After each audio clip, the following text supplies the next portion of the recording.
من ابطأ به عمله لم يسرع به نسبه رواہ مسلم او کما قال صلی اللہ علیہ وسلم۔ علامہ ابن قیم رحمہ اللہ کی ایک کتاب ہے الداء والدواء، اس میں ایک تاریخی قول لائے ہیں عبداللہ بن عباس رضی اللہ عنہما کا، فرماتے ہیں ان للحسنۃ ضیاء فی الوجہ ونورا فی القلب وقوة فی البدن وسعة فی الرزق ومحبة فی قلوب الخلق۔ نیکی جو ہے، بندہ کوئی بھی نیکی کرے اس کے 5 فائدے ہیں۔ ہر نیکی چہرے کی روشنی بن جاتی ہے، اس بندے کا چہرہ چمک اٹھتا ہے، دمک اٹھتا ہے، چہرے کی روشنی بن جاتی ہے۔ وَنُورًا فِي الْقَلْبِ، اور ہر نیکی دل کا نور بن جاتی ہے، دل کو روشن کر دیتی ہے اور دل کو نور سے بھر دیتی ہے۔ وَقُوَّةً فِي الْبَدَنِ، اور ہر نیکی بدن کی قوت کا باعث بن جاتی ہے، بدن کو قوت دیتی ہے۔ وَسَعَةً فِي الرِّزْقِ، رزق میں وسعت اور کشادگی پیدا کرتی ہے۔ وَمُحَبَّةً فِي قُلُوبِ الْخَلْقِ، اور مخلوقات کے دلوں میں ہر نیکی محبت پیدا کر دیتی ہے۔ جو اللہ کی مخلوقات ہیں ان مخلوقات میں ہر نیکی کی محبت پیدا ہو جاتی ہے۔ آگے فرماتے ہیں وَإِنَّ لِلسَّيِّئَةِ لَسَوَادًا فِي الْوَجْهِ، اور بندہ جو گناہ کرتا ہے ہر گناہ چہرے کی کالک بن جاتا ہے۔ وَظُلْمَةً فِي الْقَلْبِ، اور دل میں تاریکی اور ظلمت پیدا کر دیتا ہے۔ وَوَهْنًا فِي الْبَدَنِ، اور جسم میں کمزوری اور دردیں پیدا کر دیتا ہے۔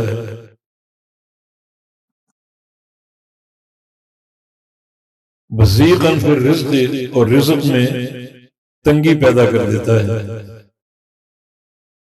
وَبُغْضَةً فِي قُلُوبِ الْخَلْقِ، اور مخلوقات کے اندر بغض، نفرت اور عداوت پیدا کر دیتا ہے۔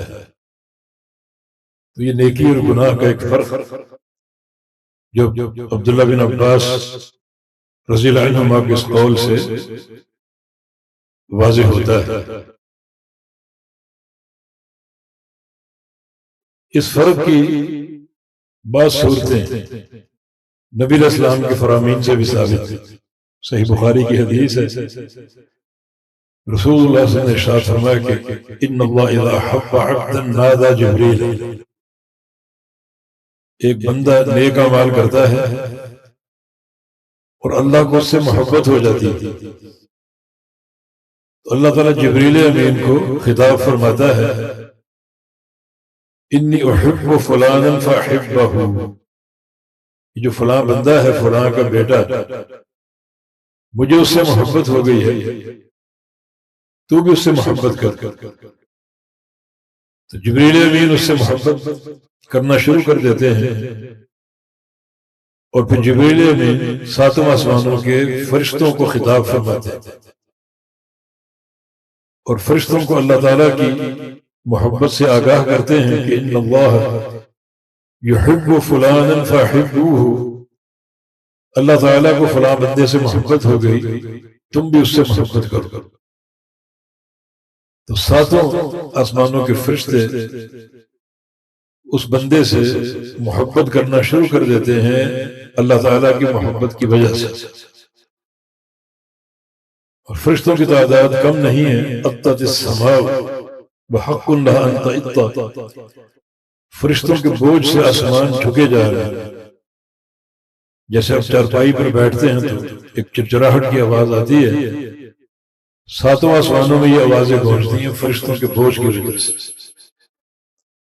ما فی السماوات السبع موضع اربعۃ اصابع الا وملک قائم وملک راکع وملک ساجد واضع جبہتہ للہ. ساتوں آسمانوں میں ایک 4 انگلی کے برابر خالی جگہ نہیں ہے، ہر جگہ فرشتہ موجود ہے، کوئی کھڑا ہے قیام میں، کوئی رکوع میں اور کوئی سجدے میں.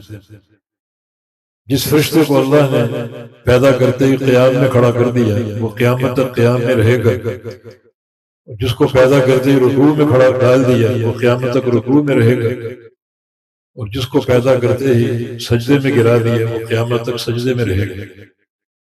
یہاں ایک اور بات آسانی سے سمجھ میں آتی ہے، یہ فرشتوں کی صدیوں کی عبادت ہے، لیکن یہ فرشتے جب قیامت کا قائم ہونا دیکھیں گے، ہولناک طریقے سے قائم ہو رہی ہے، اور میدان محشر کا منظر دیکھیں گے تو فرشتے کہیں گے سبحانک ما عبدناک حق عبادتک، یا اللہ تو پاک ہے، ہم تیری عبادت کا حق ادا نہیں کر سکتے.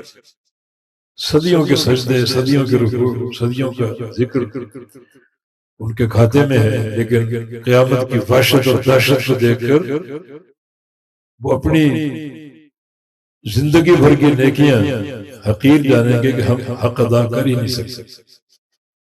یہ قیامت کے خوف کی ایک دلیل ہے. نبی علیہ الصلوۃ والسلام نے بھی اپنی احادیث میں اس ہولناکی کا ذکر کیا ہے. یحشر الناس الی اللہ حفاۃ عراۃ غرلا. جب قیامت قائم ہوگی بندے برہنہ اٹھائے جائیں گے. سیدہ عائشہ صدیقہ رضی اللہ عنہا نے پوچھا اذن ينظر بعضهم الى بعض، اگر لوگ برہنہ اٹھائے جائیں گے تو مرد عورتیں ایک دوسرے کو دیکھیں گے. فرمایا الامر افظع، صدیق کی بیٹی نہیں، قیامت کا معاملہ بڑا سنگین ہوگا، کسی کو دیکھنے کی ہوش ہی نہیں ہوگی. کیف تتقون ان کفرتم یوم یجعل الولدان شیبا، اللہ رسول کی بات اگر نہیں مانو گے اس دن سے کیسے بچ سکو گے جس دن کی ہولناکی کو دیکھ کر ایک دودھ پیتا بچہ بوڑھا ہو جائے. یہ قیامت کی ہولناکی. تو فرشتے بھی اسی چیز کا اقرار کر مسند احمد کی حدیث رسول اللہ صلی اللہ علیہ وسلم نے فرمایا لو ان رجلا یجر علی وجهه من یوم ولد الى یوم یموت حرما فی مرضات اللہ لحقر ذلك یوم القیامہ. ایک بندہ اگر پیدا ہوتے ہی چہرے کے بل گھسیٹا جائے، بڑھاپے کی موت تک 100 سال جیے اور 100 سال تک اس کو چہرے کے بل گھسیٹا جا رہا ہے اللہ کی راہ میں، اللہ کی رضا کے لیے. جیسے بلال حبشی کو گھسیٹا گیا اور یاسر اور ان کے بیٹے عمار کو گھسیٹا گیا، پورا 100 سال گھسیٹا جائے اللہ کی راہ میں، اللہ کی رضا کی خاطر. لحقر ذلك یوم القیامہ. یہ بندہ بھی جب قیامت کا دن دیکھے گا، مشاہدہ کرے گا، تو اپنی زندگی کی یہ 100 سال کی نیکی کو حقیر جانے گا. جس کا معنی یہ کہ ہمیں اپنی آخرت کی تیاری کرنی چاہیے. تو بات تھوڑی دور نکل گئی.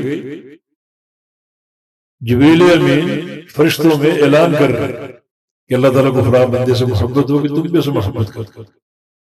تو سارے فرشتوں سے محبت کرتے. فرشتوں کی محبت کے 2 معنی ہیں. ایک ہے مستقل اس بندے کے لیے مغفرت کی دعا، اور دوسرا مستقل اس بندے کے لیے رحمت کی دعا. یہ دعا جاری رہے گی. اس دعا کی قبولیت کے کیا اثرات ہوں گے اس سے آپ اندازہ کر لیجیے. لیکن یہ ساری فضیلت کسے حاصل ہو رہی ہے؟ جس سے اللہ کو محبت ہوگی. اور اللہ کی محبت کی اساس جو ہے وہ یہ اعمال صالحہ ہیں، نیک اعمال. تو دیکھیں نیک اعمال کے اثرات. جب عبداللہ بن عباس کا قول ہے کہ اللہ تعالیٰ اس بندے کی محبت کو اپنی مخلوق کے اندر پیوست کر دیتے. اور اگر ایک بندہ نافرمان ہے، گناہ کرتا ہے، تو اس کا گناہ جو ہے چہرے کی کالک ہے اور دل کی سیاہی ہے. رزق کی تنگی ہے، بدن کی کمزوری ہے، اور مخلوقات کے اندر بغض اور نفرت کا باعث۔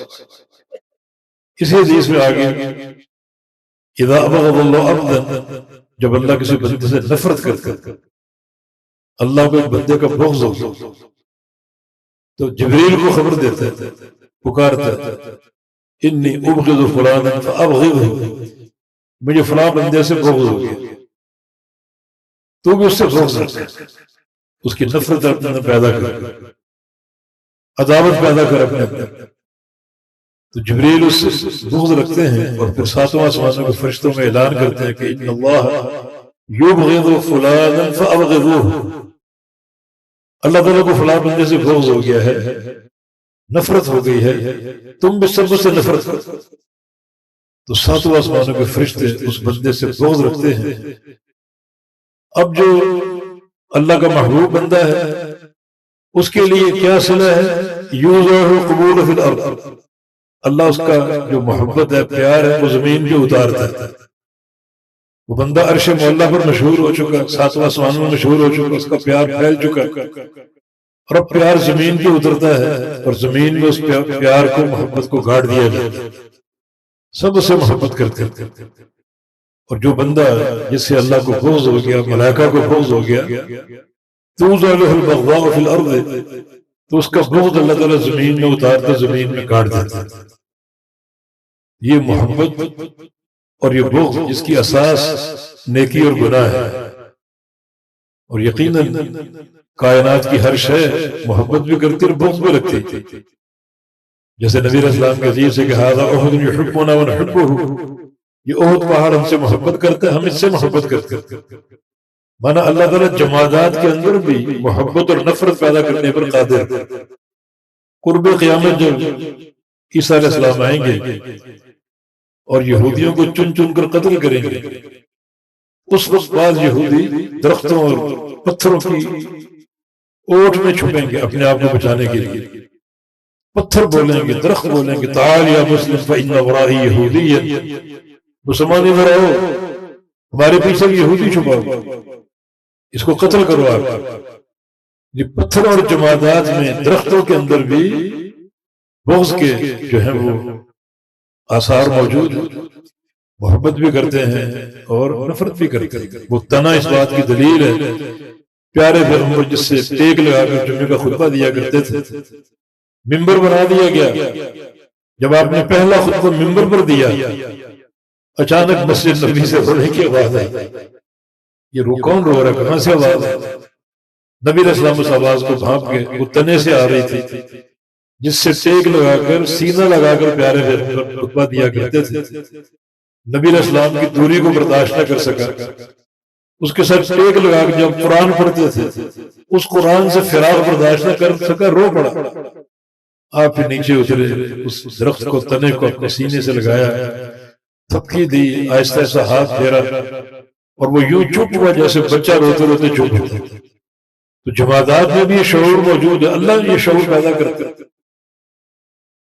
نبی علیہ السلام بعض اوقات کھانا کھا رہے تھے، صحابہ کا بیان ہے، آپ کے ہاتھ میں لقمہ ہوتا، اس لقمے سے ہم نے سبحان اللہ الحمدللہ کی آوازیں سنی، لقمہ آپ کے ہاتھ میں، منہ میں ڈالنے والے، اور لقمہ کہہ رہے سبحان اللہ الحمدللہ سبحان اللہ۔ اللہ تعالیٰ کی قدرت اور اس کی توفیق ہے۔ تو عرض کرنے کا مقصد یہ ہے کہ اعمال صالحہ کے نتائج کیا ہیں اور برے اعمال کے نتائج کیا ہیں۔ ہمیں چاہیے کہ جو زندگی ہے اسے نیک اعمال کی طرف موڑ دیں اور پھیر دیں، اور اس زندگی کو اعمال صالحہ سے بھر دیں۔ جامع ترمذی کی حدیث ہے، ایک اعرابی نبی علیہ السلام کے پاس آیا، سوال کیا، ای الناس خیر یا رسول اللہ، یا رسول اللہ سب سے بہترین انسان کون؟ خیر، طلبہ بیٹھے، اسم تفضیل کا صیغہ ہے، جس کا معنی سب سے بہترین۔ یہ خیر اصل میں اخیر تھا، افعل کے وزن پر کثرت استعمال کی وجہ سے حمزے کو حذف کر دیا، خیر رہ گیا۔ سب سے بہترین انسان کون؟ فرمایا کہ من طال عمرہ وحسن عملہ، سب سے بہترین انسان وہ ہے جس کی عمر لمبی ہو اور عمل نیک ہو۔ عمر بڑھتی جا رہی ہے، نیکیاں بڑھتی جا رہی ہیں، اور اس کی عمر جو ہے وہ نیک اعمال کے ساتھ آگے بڑھ رہی ہے، بھر رہی ہے۔ پوچھا بھائی الناس شر یا رسول اللہ، سب سے بدترین انسان کون ہے؟ فرمایا کہ من طال عمرہ وساء عملہ، جس کی عمر تو لمبی ہو مگر عمل اس کے برے، عمر بڑھتی جا رہی ہے اور اس کو نیکیوں کا احساس نہیں، نیکیوں کی توفیق نہیں، وہی روٹین ہے، وہی گناہ ہے، سوچ بھی ناپاک، آنکھیں بھی ناپاک، کان بھی ناپاک، زبان بھی ناپاک، اسی طرح گناہوں کی طرف میلان ہے اور شہوات نفس کا اسی طرح غلام بنا بیٹھا ہے۔ اس سے برا انسان کوئی نہیں۔ تو پھر یہ دن ہمیں جوں جوں آگے لے جا رہے ہیں، عمر بڑھتی جا رہی ہے، اپنے اندر نیک اعمال کا جذبہ پیدا کریں۔ آپ نے 60 سال کی عمر کے بارے میں فرمایا اذا بلغ رجل الستین اعذر اللہ الیہ، جب آدمی 60 سال کا ہو جائے تو اللہ اس کے سارے عذر ختم کر دیتے۔ اب وہ کہے کہ میں ویسا ہی رہوں جیسا میں 20 سال کا تھا، جیسا میں 30 سال کا تھا، اب عذر اس کے ختم ہو گئے۔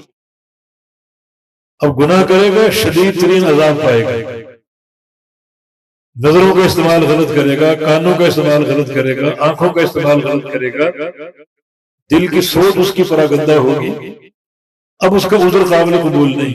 60 سال کا ہو چکا، اب بھی تو ویسا ہی چل رہا۔ ہاں اس کے مقابلے میں نوجوان ہے، اس کے اندر تقویٰ ہے، اس کے اندر اللہ کی خشیت ہے، اللہ تعالیٰ کا خوف ہے۔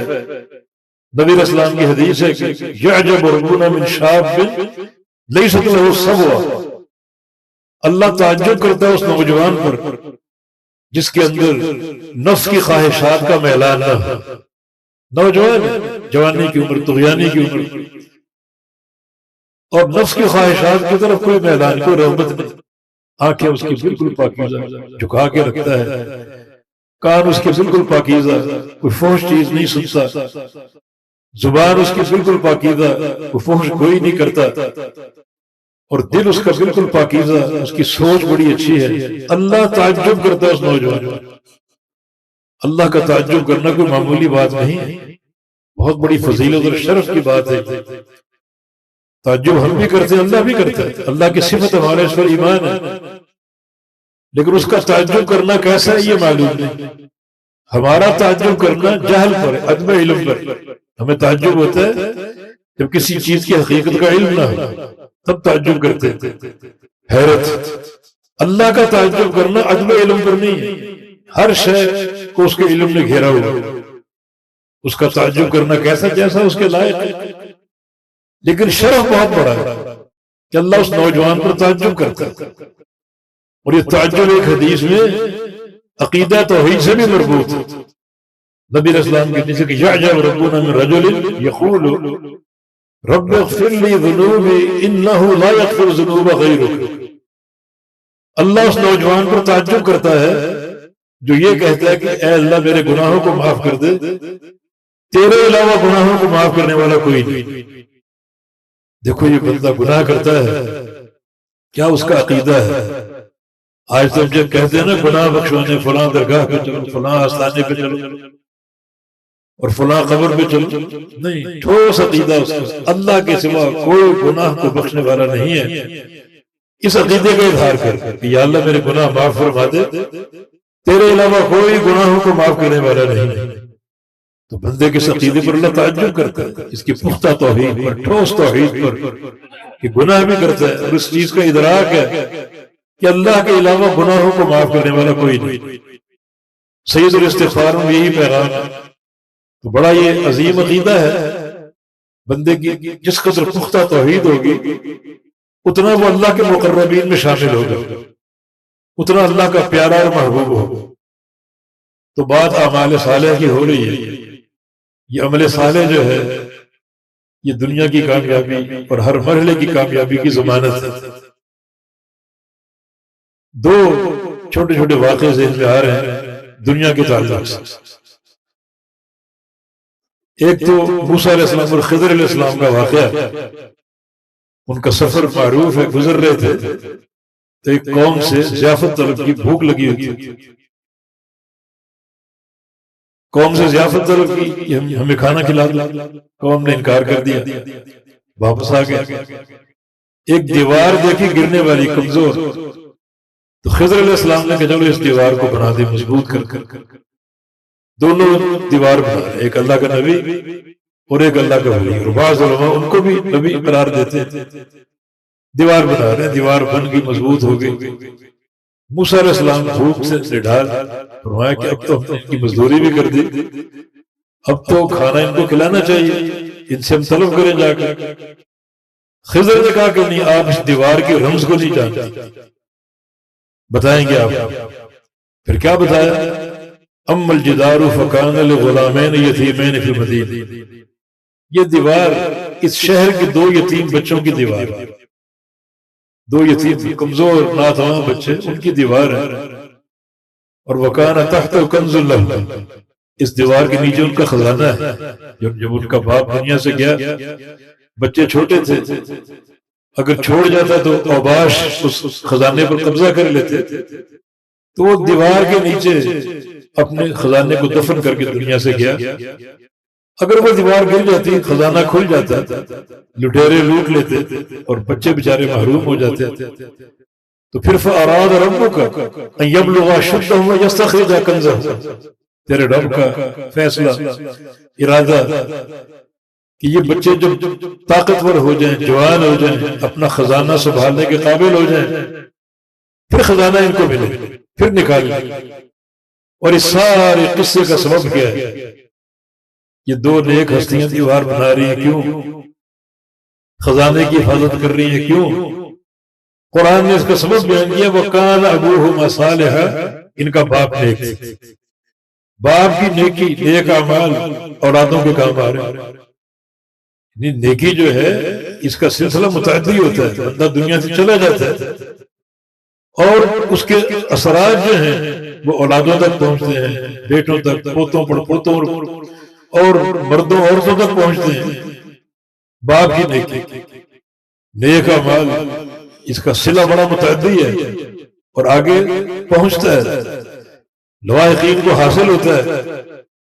دوسرا قصہ صحیح بخاری کا، امیر المومنین عمر بن خطاب رضی اللہ عنہ کا، صحابہ کرام کے ساتھ تشریف لے جا رہے تھے، ایک عورت نے آواز دی، امیر المومنین میری بات سنی۔ تو آپ نے بات نہیں سنی، کیونکہ بات کرنے کے لیے ہمارا دربار ہے، ہمارا دفتر ہے، وہاں آ جائے، وہاں آ کے بات کر، راستے پہ روک کے بات کرنا ادب کے خلاف۔ آپ آگے بڑھتے گئے، عورت نے چیخ کر کہا کہ امیر المومنین انا ابنۃ خفاف بن ایمال غفاری، میں خفاف بن ایمال غفاری کی بیٹی ہوں۔ خفاف کا نام سنا، قدم رکے، کس کے؟ آدھی دنیا کے فاتح کے، اس شخصیت کے جس نے کسرا اور کیسر کی کمر توڑ کے رکھی۔ ٹھہر کر خفاف کا نام سنا، واپس پلٹے، ہاں بی بی کیا بات ہے؟ کہا کہ یہ میرا شوہر، یہ ان کا باپ دنیا سے چلا گیا، یہ بچے چھوڑ گیا، بچے ضائع ہو رہے ہیں، نہ کچھ کھانے کا انتظام ہے، نہ کوئی جو ضروریات زندگی ان کے حاصل کرنے کی کوئی صورت ہے، بچے رول رہے ہیں اور ضائع ہو رہے ہیں۔ فوراً حکم دیا، جاری کیا کہ بیت المال سے طاقتور اونٹ لایا جائے، اس کے دونوں طرف، ایک طرف کپڑوں کی بوری رکھی جائے، ایک طرف کھانے کی، اور بیچ میں جو درہم و دینار سکے ہیں وہ بھر دیے، وہ منگوایا، اس عورت کو دے دیا، اقتادی ہے، لے جاؤ، اور اس کے ختم ہونے سے پہلے پھر میرے پاس آ جانا، میں پھر تمہیں دوں گا۔ عورت خوش ہوئی، بڑا لے گئی۔ بعد میں ساتھیوں نے کہا اس کو آپ نے بہت نواز دیا، اتنا کچھ دے دیا، اتنی اس کی حیثیت نہیں تھی، اتنا کچھ دے دیا۔ بڑا تم نہیں جانتے کس کی بیٹی ہے؟ خفاف بن ایمال غفاری کی۔ ایک قلعہ ہم فتح کرنا چاہ رہے تھے، دشمن قلعہ بنتا، ہم باہر سے اس قلعے کو کھولنے کی کوشش کر رہے ہیں، مگر بلندی پر تھا اور دشمن تیر پہ تیر پھینک رہا تھا، بڑا ہمارا نقصان ہو رہا تھا، فتح لیٹ ہو رہی تھی۔ تو اس کے باپ خفا نے ہمت کر کے قلعے کی دیوار کو پھلانگا، بہت دشمنوں نے مارا، لیکن پرواہ نہ کی، اور زخموں سے چور اس دیوار کو پھلانگنے میں کامیاب ہو گیا، اور اندر سے دروازہ کھولا اور کھل گیا قلعے کا رستہ، اسلامی لشکر داخل ہوا، چند منٹوں میں قلعہ فتح ہوا۔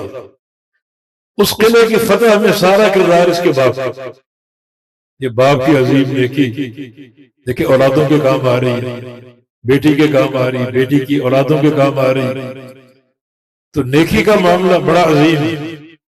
اللہ نیکی کا بڑا قدردان ہے، اور نیکی ضائع نہیں کرتا، برباد نہیں کرتا۔ دنیا کے اندر بھی اس کا صلہ عطا فرماتا ہے، مرنے کے بعد بھی جب انسان قبر میں داخل ہوتا ہے تو قبر کا فتنہ کہاں سے شروع ہوتا ہے؟ نبی علیہ السلام کی حدیث ہے کہ یؤتی الیہ من قبل رأسہ، جب میت کو قبر میں اتارا جاتا ہے تو اللہ کا عذاب اس کے سر کی طرف سے آتا ہے، اس پر حملہ آور ہوتا ہے۔ کہتے ہیں کہ قبر کی پہلی رات بڑی خطرناک اور بڑی سخت ہوتی ہے، میں کہتا ہوں پہلی گھڑی بڑی سخت، قبر میں اتارا گیا، عذاب جھپٹ پڑا، حملہ آور ہو گیا، اور سر کے راستے اندر داخل ہونا چاہ رہا ہے، وہاں دو نیکیاں کھڑی ہو جاتی، خبردار اندر نہ آنا۔ ایک اس بندے کے سجدے، دوسرا اس کی نماز، وہ کھڑے ہو جاتے، عذاب کے آگے ڈھال بن جاتے، اور عذاب اس ڈھال کو کراس نہیں کر پاتا، وہاں سے واپس پلٹ آتا۔ ثم یؤتی الیہ من قبل یمینہ، پھر عذاب دائیں طرف آتا، دائیں طرف صدقہ کھڑا ہو جاتا، یہ سیدھے ہاتھ سے جو اللہ کی راہ میں مال خرچ کرتا تھا، صدقہ دیتا تھا، یہ نیکیاں کرتا تھا، صدقہ کھڑا ہو جاتا، کہ خبردار یہ بندہ صدقہ دیتا تھا، دائیں طرف اس عذاب کے آنے کی کوئی سبیل نہیں، وہاں سے پلٹتا ہے، بائیں طرف سے حملہ آور ہوتا ہے، وہاں روزہ کھڑا، کہ خبردار یہ بندہ روزے رکھتا تھا، اندر آنے کی کوشش نہ کرنا، عذاب پلٹتا ہے وہاں سے۔ پھر وہ پاؤں کی طرف سے آتا ہے اس بندے میں داخل ہونے کے لیے، تو پاؤں کی طرف دو نیکیاں کھڑی ہوتی، ایک اس کا قیام اللیل تہجد کی نماز، اور دوسرا اس کا قدموں سے چل کر جانا مسجد نماز پڑھنے کے لیے، یہ دو عمل کھڑے ہو جاتے ہیں۔ وہ قدم کہتے ہیں کہ خبردار آگے نہ آنا، تہجد کھڑا ہے، قیام اللیل کھڑا ہے، اور جو اس کے قدم ہیں مسجد کی طرف جانے والے وہ کھڑے۔ عذاب کیا کہتا ہے؟ پلٹ آتا ہے اور کہتا ہے لم اجد فیہ منفذا، اس بندے میں داخل ہونے کے لیے مجھے کوئی راستہ نہیں ملا، عذاب ٹل گیا۔ یہ پہلی گھڑی بڑی ہولناک ہے، اگر اعمال صالحہ میں کوتاہی ہوگی عذاب تو سرایت کر جائے گا، جسم میں داخل ہو جائے گا، کون ٹالے گا اس کو؟ تو ٹالنے والے یہ اعمال ہیں، سجدے ہیں، قیام اللیل ہے، روزے ہیں، صدقات ہیں، اور پھر مسجد کی طرف چل کے جانا، بہت عظیم نیکی ہے۔ اللہ کے بندو مساجد کو آباد کیا کرو، اللہ مجھے اور آپ کو توفیق دے۔ نبی علیہ السلام کی حدیث ہے ما من رجل توطن المسجد، جو بندہ مسجد کو اپنا وطن بنا لے، مسجد کو وطن بنا لے، مسجد کو آباد کرنا چاہ رہا ہے، مسجد کو وطن بنا لیا، الا تبشبش اللہ الیہ، اللہ اس کی طرف بشاشت فرماتا ہے۔ بشاشت بولتے ہیں انشراح صدر، یہ ہمارا معنی ہے، انسان کے چہرے پر بشاشت آتی ہے، رونق آتی ہے، اور جسم اور جو دل ہے اس کا، اس میں ایک انشراح پیدا ہوتا ہے، وسعت پیدا ہوتی ہے، یہ سب بشاشت کے معنی ہیں۔ اللہ کی بشاشت کیسی یہ ہم نہیں جانتے، صفت پر حق ہے، صحیح حدیث میں وارد ہے، اللہ بشاشت فرماتا ہے، خوشی کا اظہار کرتا ہے کہ بندہ مسجد آ رہا ہے، گھر سے آ رہا مسجد کو اپنا وطن بنا، لیکن مسجد کو آباد کرنے کے لیے نبی علیہ السلام نے اس بشاشت کو ایک مثال سے سمجھایا، کما یتمشمش احد الغائب بغائبہ اذا قدم علیہ من السفر، جیسے ایک بندہ باہر گیا ہو پردیس میں اور 4 سال بعد 5 سال بعد لوٹ رہا ہے، تو اس کی ماں اس کا کیسے استقبال کرے گی؟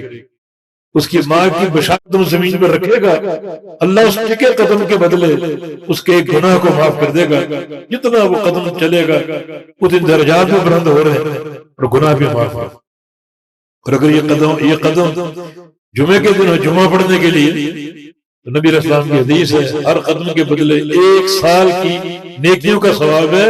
وہ سال جس میں دن میں قیام ہو، روزے ہو، اور رات کو قیام ہو. پورے سال قیام السنت صیامها وقیامها. جمعے کے لیے آ رہے ہر قدم پر 1 سال کی نیکیوں کا اجر. وہ سال جس میں دن میں روزے ہو اور رات کو قیام. آپ کا گھر اگر مسجد سے 500 قدم کے فاصلے پر اور آپ پیدل آ رہے ہیں، 500 سال کی عبادت کا ثواب. اللہ کتنا قدردان. اور عبادت بھی وہ جو صیام و قیام کے ساتھ ہے. رات کے تہجد بھی شامل ہو اور دن کے روزے بھی شامل ہو. صیام و قیام کے ساتھ جو عبادت ہے، اللہ کتنا قدردان اپنے بندوں کے اعمال کا، نیکیوں کا. تو یقیناً ان سارے فضائل کے بعد، ان سارے محاسن کے بعد اگر ہم نیکیوں میں پیچھے رہ جائیں، غور کریں اس سے بڑا گھاٹے کا سودا بد نصیبی کیا ہوگی. الغرض یہ نیکی بندے کے لیے عظمت اور فضیلت کا باعث ہے. یہ نور ہی نور ہے، یہ روشنی ہی روشنی، دل کی روشنی، چہرے کی روشنی. امام شافعی رحمہ اللہ امام مالک کے پاس گئے پڑھنے کے لیے، درس حدیث کے لیے. امام مالک نے فرمایا جو علماء محدثین وہ چہروں کو دیکھ کر پہچانتے ہیں کہ یہ چہرہ نیکیاں کرنے والا چہرہ ہے، گناہوں سے بچنے والا چہرہ، اس چہرے پر نور ہے. امام مالک نے فرمایا اے محمد بن ادریس شافعی، ارا فی وجہک نورا فلا تطفئہ بالمعصیہ، مجھے تیرے چہرے پر نور نظر آ رہا، روشنی نظر آ رہی، اس نور کو گناہ کر کے بجھا نہ دے. نیکیاں کرتے جاؤ گے نور بڑھتا جائے گا. اور واقعہ یہ نیکی یہ نور کا ذریعہ ہے. میں اس کا ایک چشم دید گواہ اس طرح ہوں. میں نے ایک مہینہ جب میں پڑھتا تھا، طالب علم تھا، تو گجرانوالہ میں گزارا. حافظ محمد گوندوی رحمہ اللہ کی صحبت. فجر کی نماز میں آتے، وہ جماعت کراتے، درس دیتے. میرا مشاہدہ یہ کہ روزانہ ان کے چہرے کا نور بڑا ہوتا تھا. چہرے کی چمک دمک، روشنی اور نور پہلے دن سے بڑھ کر ہوتا. یہ رات کا قیام اور یہ اذکار اور قرآن کی تلاوت. ایک نشست میں سورہ بقرہ پوری پڑھتے تھے، 37 منٹ ان کا وقت ان کا مقرر تھا. 37 منٹ میں سورہ بقرہ پڑھ لیتے تھے. یعنی قرآن کی تلاوت اور قرات ان کی زبان پر جاری جاری. تو روزانہ میں دیکھتا کہ ان کا نور پہلے سے کہیں بڑھ گیا اور پچھلے دن سے اس میں اضافہ ہو گیا. تو پھر یہ اعمال صالحہ یہ نور ہے، دل کا نور، چہرے کا نور. تو یہ نور قیامت کے دن کام آئے. نور نبی علیہ السلام کی حدیث من شاب شیبۃ الاسلام کان له نور یوم القیامہ. جو بندہ اسلام پر چلتا رہے، اسلام پر چلتے چلتے بوڑھا ہو گیا، سفید بال آ گئے، یہ سفید بال اس کے لیے مرنے کے بعد نور بن جائے گا. بعض علماء سلف کا قول ہے ایک سفید بال بھی اگر آ گیا تو وہ قبر کو روشن کرنے کے لیے اور قیامت کا نور فراہم کرنے کے لیے کافی ہو. قبر میں بھی اندھیرا ہے اور قیامت کے دن بھی اندھیرے ہیں. نور نہیں، نور آپ کو ساتھ لے جانا پڑے گا. اعمال صالحہ کا نور ساتھ لے جانا پڑے گا. اور یہ نور نہیں ہے تو قیامت کی ناکامیاں ہی ناکامیاں. بالخصوص پل صراط پر جہاں تاریکی ہوگی اور وہ پل جو ہے ادق من الشعر وحد من السیف، اس کی کاٹ تلوار سے زیادہ ہوگی اور اس کی باریکی بال سے بڑھ کر ہوگی. اور اندھیرا ہی اندھیرا، نیچے جہنم. راستہ سیدھا نہیں ہے، راستہ اونچائی کی طرف جاتا ہے. جہنم اسفل السافلین میں اور جنت اعلیٰ علیین. جہنم نیچے، جنت اوپر. اور یہ سفر جنت کی طرف جا رہا ہے، یعنی اوپر. پل جو ہے اوپر جا رہا ہے، سیدھا رستہ نہیں. سیدھا رستہ آسان ہوتا ہے، پہاڑ پہ چڑھنا مشکل ہوتا ہے. رستہ بھی اوپر کو جا رہا ہے، اندھیرا بھی ہے اور پل بھی اتنا باریک ہے اور دونوں طرف نوکدار کنڈے خطرناک قسم کے اور جھاڑیاں، ذرا سا پاؤں بھٹکا جھاڑیوں میں پھنس گیا نکل نہیں سکے گا. تو یہاں نور کی ضرورت ہے، اور یہ نور اعمال صالحہ کا نور.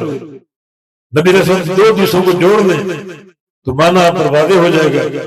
ایک ہے یمر الناس علی قدر نورہم، کہ لوگ اس پل کو عبور کریں گے اپنے نور کے وقت. جتنا نور ہوگا اتنا تیزی سے کراس کریں. آپ حدیثیں پڑھتے رہتے ہیں، سنتے رہتے ہیں. کوئی بندہ قدم رکھے گا اور پلک جھپکنے کی طرح اس پل کو عبور کر جائے گا. اللہ مجھے اور آپ کو اپنے شامل فرمائے. اور کوئی بندہ قدم رکھے گا بجلی کی طرح، اور کوئی سمندر کی لہروں کی طرح، کوئی بادلوں کی رفتار سے، کوئی گھوڑوں کی رفتار سے. یہ بقدر نور ہے. جتنا نور زیادہ ہو اتنا تیزی بھی زیادہ ہو. یہ نور کہاں سے آئے گا؟ دوسری حدیث یمر الناس علی قدر اعمالہم، کہ لوگ اس پل سے گزریں گے اپنے اعمال کے وقت. مانا وہ نور اعمال کا ہو، نیکیوں کا ہو. جتنے اعمال صالحہ کا ذخیرہ آپ طے کریں گے، بنائیں گے، اتنا نور بڑھے گا. اور یہ نور قیامت کے دن کو منور کر دے گا، روشنی. اور خاص طور پہ کٹھن گھاٹیوں میں، جیسے کہ پل صراط کی گھاٹی ہے. تو الغرض اعمال صالحہ. اسی جو حدیث میں نے شروع میں ایک بڑی صحیح مسلم کی، من ابطأ بعمل لم يسرع به نسبه. آج اگر کسی کی عمل کی سواری کمزور ہے، عمل میں سست ہے، کوتاہ ہے، تو قیامت کے دن کوئی تعلق، کوئی دولت، کوئی سرمایہ اس کو تیز نہیں چلا سکے. یہ پل صراط کی گھاٹی.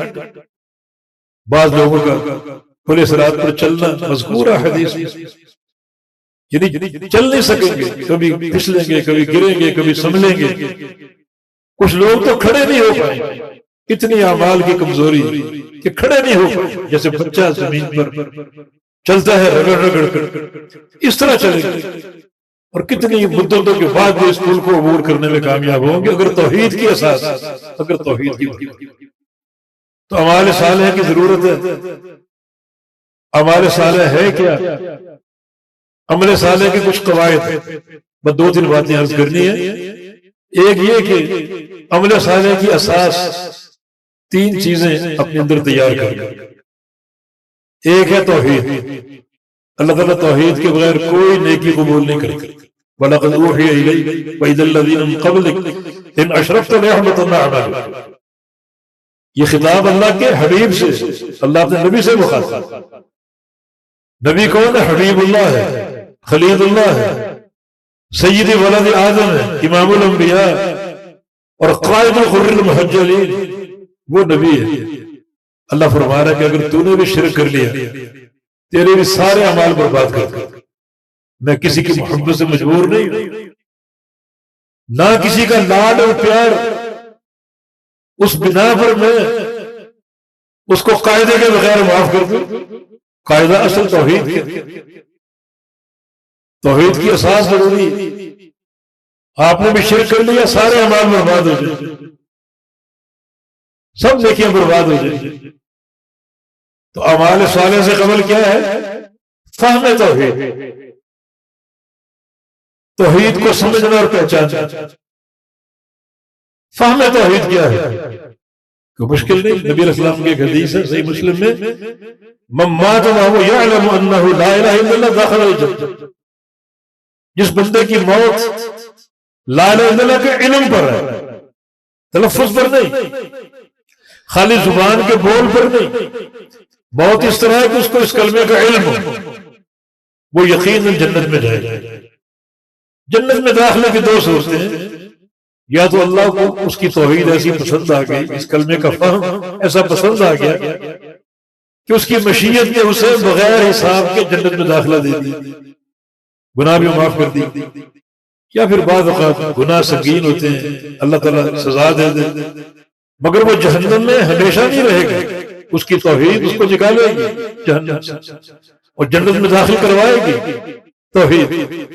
لیکن علم ضروری، اس کا فہم ضروری. آج شیطان کی سازشیں لوگوں کو اس فہم سے دور کر رہے ہیں.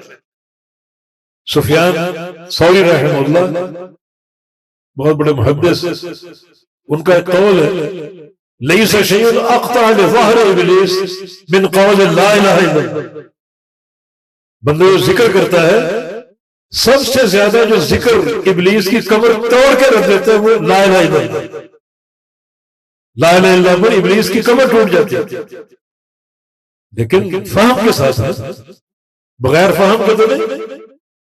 آپ یہ کیوں نہیں سوچتے کہ آپ کائنات کی سب سے بڑی گواہی دے رہے ہیں، تو گواہی علم کے بغیر چل جائے گی؟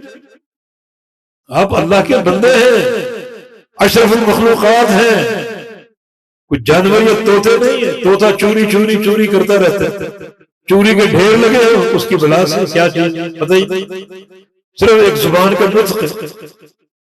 آپ لا الہ الا اللہ پڑھتے جائیں کرتے جائیں کرتے جائیں، مانا معلوم نہ ہو، یہ بھی شیطان کی سازش ہے۔ اللہ کے بندے سے کہتے ہیں کہ تو میری قبر توڑے گا، میں تیری قبر توڑ دوں، وہ کیسے؟ معنی سے دور کر کر۔ پاکستان کی بہت بڑی جماعت لوٹا بستر اس کی علامت اور شعار ہے۔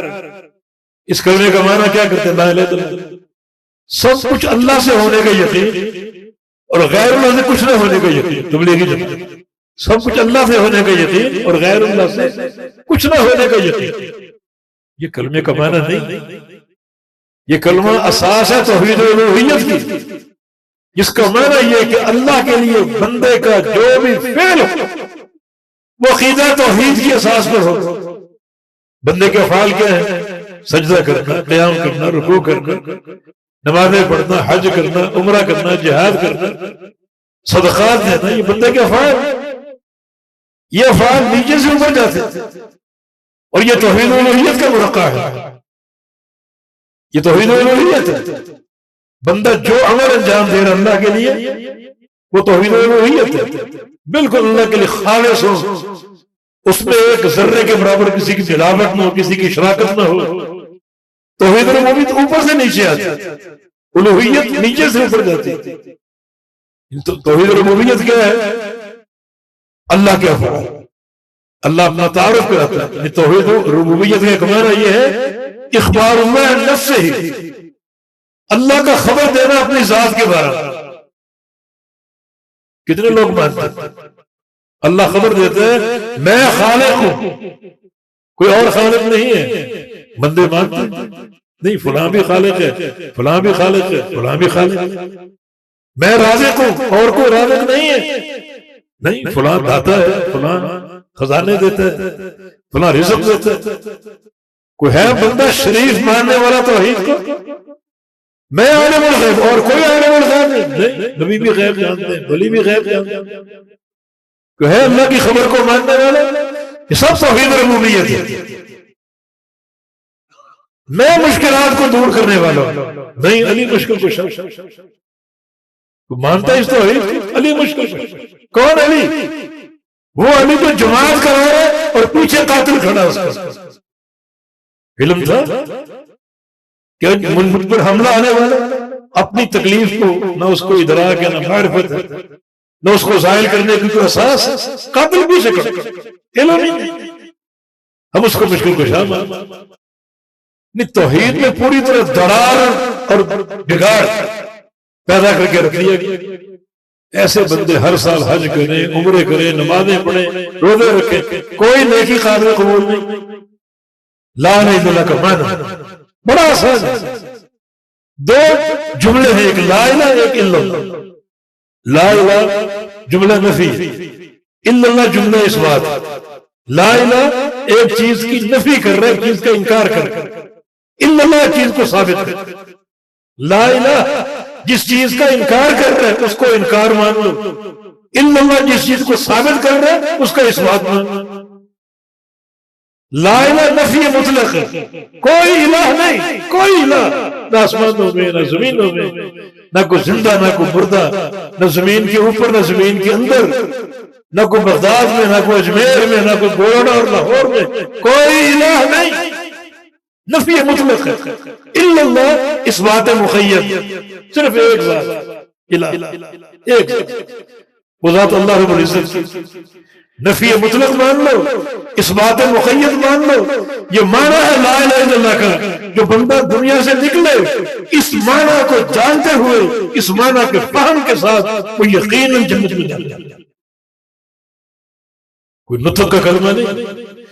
ایک تو یہ اساس ہے جو قواعد ہیں نیکی قبولیت کے، اعمال صالحہ کی قبولیت کے، عقیدہ توحید ٹھوس اور پختہ. دوسرا میرے بھائیوں، ہر نیکی قائم ہے اخلاص پر، ریاکاری نہ ہو، دکھاوا نہ ہو، نمود و نمائش نہ ہو، اخلاص ہو. جھک جاؤ اللہ کے لیے، جھک جاؤ، زندہ باد مردہ باد کے نعرے نہ ہو، جھک جاؤ، اخلاص ہو. نبی علیہ السلام کی حدیث ہے کہ ان اللہ یحب عبدہ التقی الخفی. اللہ اس بندے سے پیار آتا ہے، محبت ہوتی ہے کہ بندہ متقی بھی ہو، اپنے آپ کو چھپا کے رکھنا چاہے، نمایاں نہ کرے اپنے آپ. نمایاں اگر ہوتا ہے اچھی شہرت کے ساتھ، اللہ کی دین ہے، اس میں ریاکاری اور دکھاوا نہ ہو، اپنے خفی بن جائے، اپنے آپ کو چھپا کے رکھے، تو اللہ تعالیٰ اس بندے سے محبت کرتا. محبت کا صلہ ہم نے سن لیا کہ اللہ کی جس بندے سے محبت ہو جاتی ہے، کس طرح اس کا پیار ساتواں سواں میں پھیل جاتا ہے. عرش معلیٰ پر اس کا ذکر ہے، زمین میں اس کی محبت گاڑ دی جاتی ہے کہ اس محبت کے مظاہر اور اس محبت کے اثرات. اخلاص. دو حدیثوں میں تقابل کر کے دیکھ لیں، تفصیل کا وقت نہیں، تقابل کر کے دیکھ لیں. ان دونوں حدیثوں میں اللہ کے نبی نے بیان کیا، اور دونوں حدیثوں میں تین افراد کا ذکر. ایک وہ 3 افراد جن کا قصہ اللہ کے نبی نے بیان کیا، جو غار میں محصور ہو گئے طوفان سے بچنے کے لیے. تو ایک بڑی چٹان غار کے دھانے پر آ کر ٹھہر گئی، رستہ بند ہو گیا، موت یقینی ہو گئی. تینوں نے دعا کی، رستہ بن گیا. یہ 3 افراد. دوسرے وہ 3 افراد جو قیامت کی دن آئیں گے حساب و کتاب کے لیے. کون ہے؟ ایک ہے عالم دین قاری قرآن، دوسرا سخی، تیسرا شہید. یہ 3 افراد ہیں، تینوں باری باری آ رہے ہیں. کیا عمل کیا؟ تعلمت قرآن وعلمت، قرآن سیکھا اور سکھایا. فرشتے رجسٹر لے کر کھڑے ہوئے، قسم سے جھوٹ بولتے ہو، تم نے قرآن پڑھا ہوتا پڑھایا ہوتا تو یہاں تمہارا نام ہوتا ہے، تمہارا نام ہی نہیں. قرآن پڑھنا پڑھانا بہت بڑی نیکی. دوسرا آ گیا، اللہ فرمائے گا نہیں پڑھا پڑھایا، لیکن کیوں؟ یقال قاری، تاکہ اس کو قاری صاحب کہا جائے، علامہ صاحب کہا جائے. اشتہار میں اوپر نام اس کا چھپے، اس کو یہ رغبت اور خواہش ہے. یہ دنیا میں اس کی سوچ تھی ریاکاری پر مبنی. وقت قیل، یہ سب کچھ ہو چکا. لوگوں نے بڑے بڑے القاب دیے، بڑا اس کو نوازا القاب سے، اور یہ خوش ہوتا تھا. جو اس کی نیت تھی دنیا میں اس کو مل چکی. اس امر میں النار، اس کو گھسیٹو چہرے کے بل اور جہنم میں ڈال. دوسرا سخی ہے، کیا نیکی کی؟ انفقت فی سبیلک، میں نے تیری راہ میں مال خرچ کیا. پھر وہ فرشتے سخی تو بڑا اس کا اونچا درجہ. ارے نبی علیہ السلام کی حدیث ہے میدان محشر میں سخی کس طرح ہوگا؟ کل امرئ تحت ظل صدقته یوم القیامہ حتی یقضى بین الخلائق. جو بندہ سخی ہوگا نا، اس کی سخاوت میدان محشر میں اس کے سر پہ سائے کی طرح ہوگی. وہ سخاوت اس کو روکے گی، دھوپ کو روکے گی، سورج کی تپش کو روکے گی. سایہ کرے گی وہ سخاوت اس کے صدقات سایہ بن کے کھڑے ہوں گے جب تک اللہ تعالیٰ ساری مخلوقات کے حساب سے فارغ نہ ہو. کہاں سایہ؟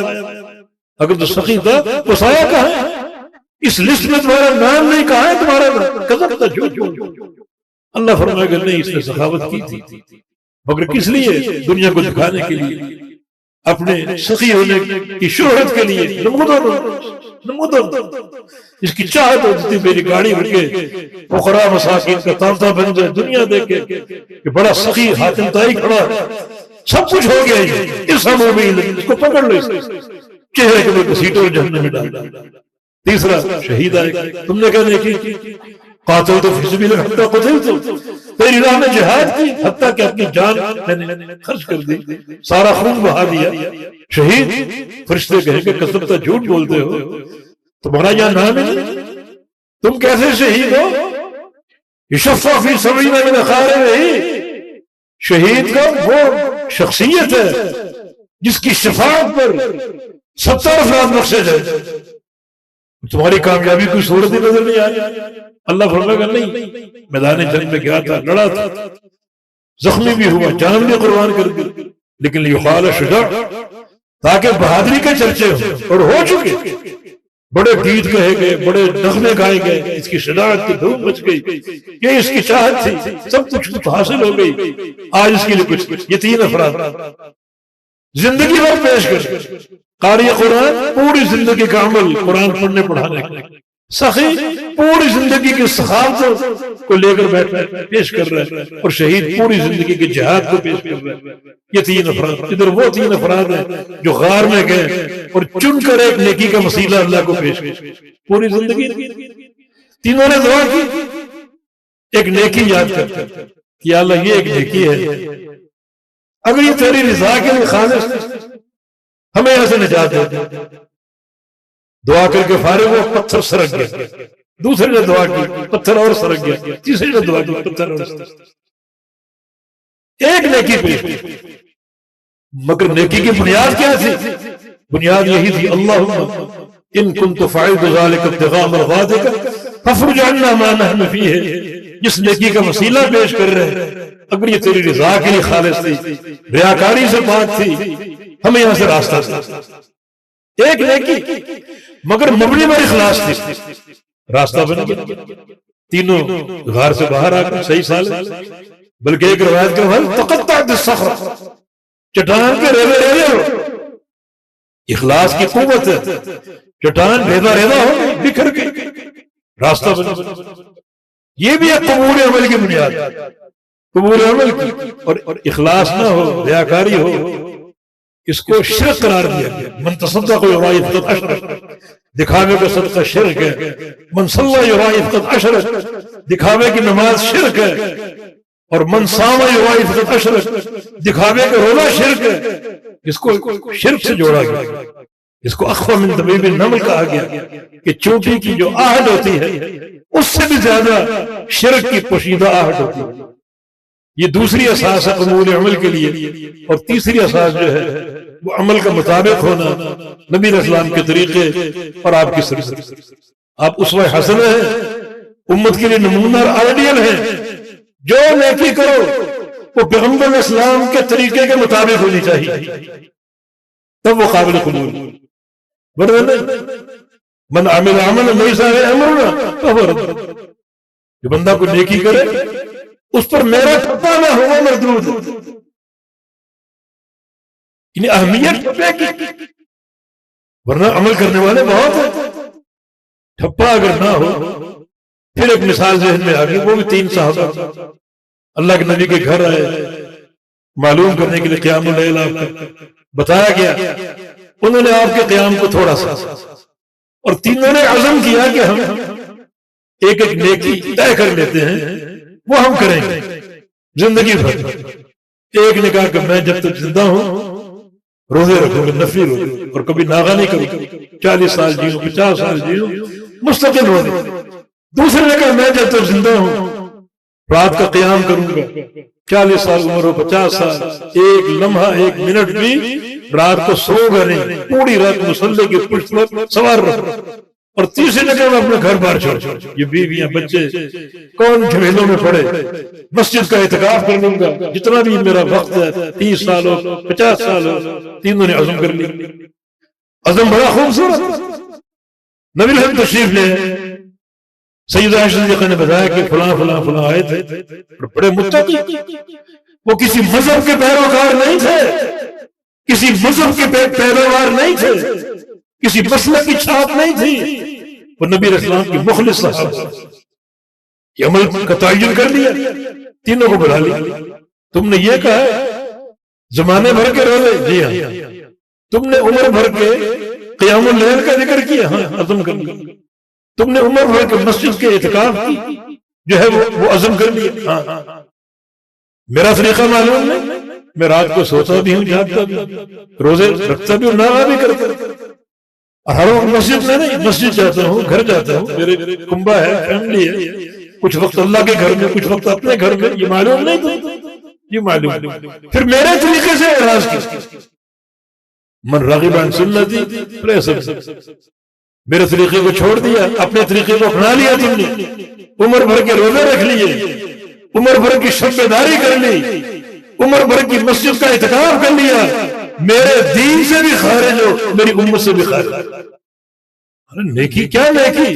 نیکی اللہ کے نبی کا ٹھٹا، اللہ کے نبی کی محبت، ان کی نیکی بہت بڑی، بلا شبہ بہت بڑی، لیکن کمی کیا ہے؟ پیارے پیغمبر کی مہر ہو، چھوٹا سا عمل بھی. اب یہ زمانہ بھر کے روزے، 50 سال کے روزے، 60 سال کے روزے قابل قبول نہیں، اللہ کے نبی کا طریقہ نہیں. اور آپ کی حدیث صحیح مسلم نے فرمایا من صام ایام البیض فکأنما صام الدہر، جو ایام بیض کے 3 روزے رکھ لے اللہ اس کو زمانے بھر کے روزوں کا اجر دے. 50 سال کے روزے اور صرف 3 روزے، عبادت ایک ہی، یہ بھی روزے وہ بھی روزے، یہ زیادہ اور یہ کم، بہت ہی کم، تو نسبت نہیں تو مقابلہ ہی نہیں. یہاں سب برباد ہے اور یہاں زمانے بھر کے روزوں کا اجر. فرق کیا ہے؟ محمد فرق بین الناس، فرق محمد رسول اللہ صلی اللہ علیہ وسلم، فرق اللہ کا رسول. اللہ کا رسول جس چیز کو صحیح کہہ دے وہ صحیح، اور کوئی چیز صحیح نہیں ہو سکتی. جنتی کون، جہنمی کون، یہ فرق اللہ کا رسول ہے. کس کی نماز قابل قبول ہے، کس کی نماز مردود ہے، یہ فرق اللہ کا رسول ہے. کون فاجر ہے، فاسق ہے، اور کون نیک اور صالح ہے، فرق اللہ کا رسول ہے. کس کا دین صحیح، کس کا دین غلط، یہ فرق اللہ کا رسول ہے. اللہ کے رسول کو فرق مان لو، اس کو حجت مان لو، یہ کامیابی کا رسول. اب تینوں کے اعمال بڑے خوبصورت ہیں، خزانے موجود ہیں، مگر قابل قبول نہیں، کیونکہ پیارے پیغمبر کا ٹھپا، آپ کی مہر. اللہ تعالیٰ ان قواعد پر ہمیں عمل صالح کی توفیق عطا فرما دے. اللہ ہم سے راضی ہو جائے. آج کے اجتماع میں آپ کی آمد اللہ قبول کر لے اور آپ کے ایک ایک قدم کو اللہ برکتوں سے بھر دے. اقول قولی ھذا واستغفر اللہ لی ولکم وآخر دعوانا الحمد للہ رب العالمین.